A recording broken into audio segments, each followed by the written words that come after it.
Keith, that'll feel like a win. It'll feel like a birthday present as well. It is your 45th birthday today. Great to get a point from that. Just delighted with the approach of the group, the character that we constantly show. Obviously it came very, very late, the equaliser, but it's one I felt we thoroughly deserved overall from the game in terms of the application, the quality the players showed at times. It's a shame, but it's football, can happen. Probably we could, in that moment, we could manage a little bit better, the moment, the game. But yeah, at the end we conceded and we lost 2 points. Fabio, many congratulations. You'd only been on the pitch, I think, for a couple of minutes. Nice way to finish the game. Yeah, unbelievable. Obviously, everyone likes a last minute goal, and I'm just grateful that I got it today. Is this going to be the season of the long throw? If it is, you've got two guys who know how to do it. Listen, it's been here for numerous years. It's not new to us. Certain big Champions League games, it was quite prominent, and I felt that would naturally just trickle down the footballing pyramid, and it's certainly been the case. I think there's a little bit of snobbery in the game around scenarios like that, but if the big boys do it, then it seems to be accepted. Bring back Dave Challoner. Always good to get Dave Challoner and Rory Delap mentioned on match day. He is right, though, isn't he? There is a snobbery in the game at the moment around the long throws. There have been a few articles this week that the long throw is back, and it certainly was for Brentford. Yeah, I think it's refreshing, Mark. Sometimes, it's all see the coaches, it's the tactical geniuses they're supposed to be as well, but sometimes the old school throw it in the mixer, cause a bit of carnage, and of course they got a late equaliser today, and probably, as Keith says, deservedly so. And there were several sort of instances where Chelsea had warnings before the goal went in. And they didn't heed the warnings. You see Coyote, as it says on one side, again, it's this sort of melee they create at the near post, and a lot of the time, Mark, for me, it's not the first sort of connection, it's the second one. And you see again from the other side, it's the same guy. But look, if you keep your eye on the two number 8s, Jensen and Fernandes, watch the way Fernandes just runs off. If that's flicked on again, he's free around the back. So that's one warning. You could have picked a few more. Again, shot on this side. Again, the near post area there's defenders, there's attackers. Keep an eye on Garnacho and Lewis Potter around the back. Garnacho, I know, is an attacking player, but this is his warning mark. Carney's there. If that's flicked on, he's got a tapping around the back. Now the last minute, again, for me, you know what's coming. Ayers at the near post. I think Collins, a few more of the big guys in the near post. There's defenders, there's keepers. But keep an eye on Garnacho and Carvalho at the back again.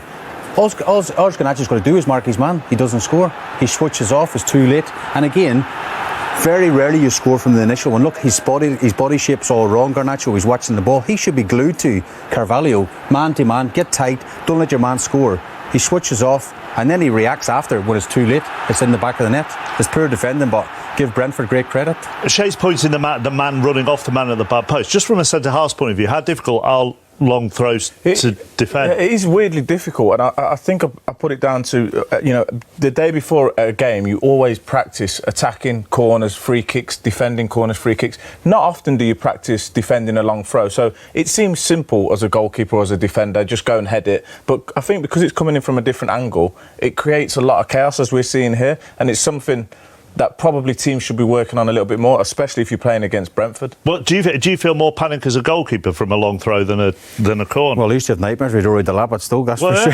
Yeah. No, because that was a real rocket, and Robert Hoof and Ryan, Shawcross would come up and pile over the keeper and get in. But again, they were sometimes scored direct from that first, which I talked about. I'm sort of contradicting myself. But again, a lot of the times... Not for the first time. Not for the first time tonight, I might add. But it's lots of the times the second connection and the guys around the back, people switching off, watching the ball, and he just drifts off, and it's a goal.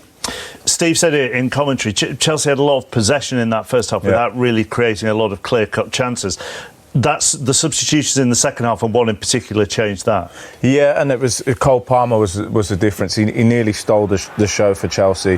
Buonanotte didn't really have an impact on the game. This man come on, and his quality was shining throughout. He come on the 56th minute. Had 5 shots, the most in the game. But you see, this is just clever play. He expects where it's going to drop, and let's not underestimate that finish at all, because it's so tempting to just put your foot through that, but he just guides it into the corner on the half volley. That's the difference in quality that he's got. And then he started to do this. He started to get in between the lines of the midfield and the defensive line, create problems for Brentford. He wins a free kick there. This is what he can do, get himself out of a tight area, and that's a really clever pass to Pedro, who's clever as well, nearly creates another goal. But this is that gap again where he gets himself into. It's difficult for defenders. You can see him checking his shoulder. Just as you think he's got another goal, good, that's probably down to good goalkeeping. He thinks he can just tuck it in the corner. Right at the end here, if you want it to fall to any player, it's him, and he probably doesn't connect with that. He drifts, doesn't he? Yeah, he's so clever. He just moves so slow across, but he knows where. He will always know where he wants to get it. Even if the ball's over on the left, he will then just pull out into an area where it can get circulated back to him, and that's how he finds so much space. Next, Ange Postecoglou. How do you reflect on the performance and result? We knew that it was a tough game.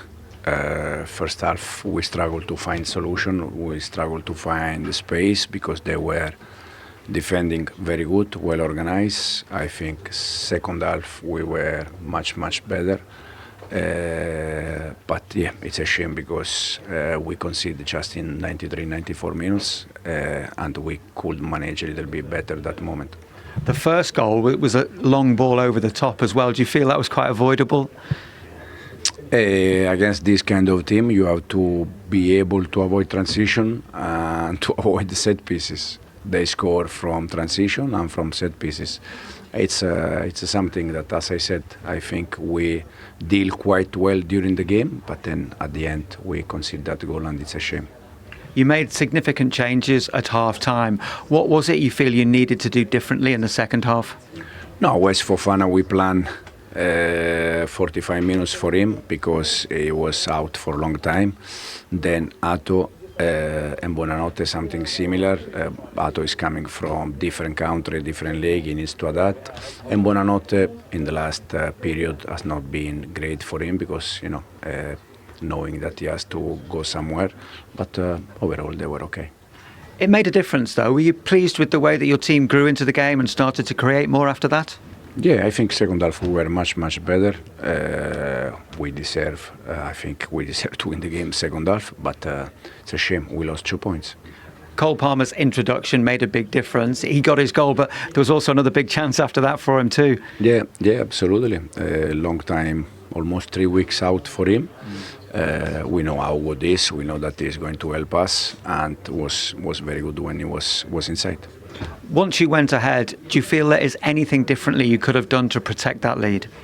Manage better the moment. I think we could keep a little bit better the ball, even if we score I think 86, 87, and with 6 minutes extra time, we need to manage better that moment. It was a big crowd in the box for the long throw, which Brentford equalised from. Did you have any complaints about that equaliser? Was something you're unhappy with? No. I think we deal quite well during the game with set pieces, unless probably the goal we concede. Are some balls like that just almost impossible to defend against when there are that many numbers in there? No, but especially when they have so many players that they can do that. Coyote can do that, Jensen can do that, Pinnock can do that, and then at the end the Schade. So they have so many players. Before that, there were 1 or 2 important saves from Robert Sanchez as well. What did you think of his performance as a whole? And from Keller too. So I think keeper they are there to try to help the team to make save, and I think both keeper they did tonight. It begins an important run of fixtures for you now. It's going to be really busy and testing for the squad. What shape are you in as a whole? But it's for us, it's for everyone. Now we start to play every 3 days, so for everyone it's a busy moment. Appreciate your time. Thanks, Enzo. Thank you very much. Thank you. You mentioned the goalkeepers there and said, look, that's what they're there to do, is to make the saves. But Sanchez has had quite a few critics, so good for him to have a good game in which there were a couple of important saves. No, I'm pleased for him actually, because it's true sometimes he's made mistakes that have been very costly, but I think he's coming back strong. And today as well, a couple of saves, they were very good. Mm-hmm. So I'm pleased because goalkeeper is such an important player for the team. It gives security and confidence to all the defense and consequently to the whole team. So glad that it is happening.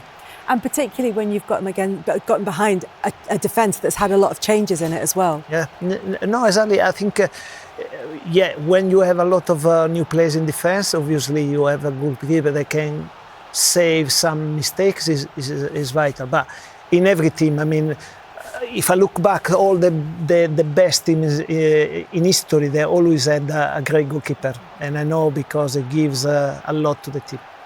Yeah, and it was a really good performance from Sanchez, and he has had a lot of critics in the past, Jamie. But this wasn't a game where you could fault him really. No, and I guess it must have given him a lot of confidence because there's been a lot of keepers, a lot of movement this summer, and they've backed him.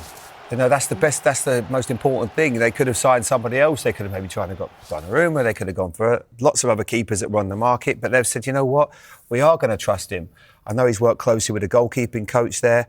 He has got tremendous athleticism. He's got a lot of great attributes. It's just every now and again it just feels like a little bit of a concentration issue.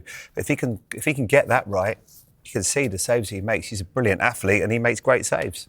So 2-2, it finished at the